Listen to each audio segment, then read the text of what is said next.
Hello guys, good morning sa ating lahat.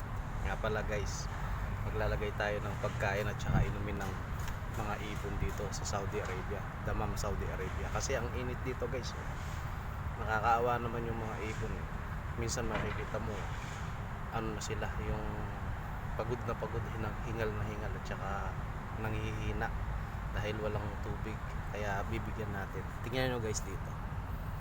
Yan guys, binigyan ko ng linagyan ko ng inumin to, inumin nila. Tapos naglagay na rin ako ng kabus dito. Yung natira kong kabus kahapon, kaysa sa tapon ko sa basurahan, linagay ko dito at saka ako papakain sa ibon.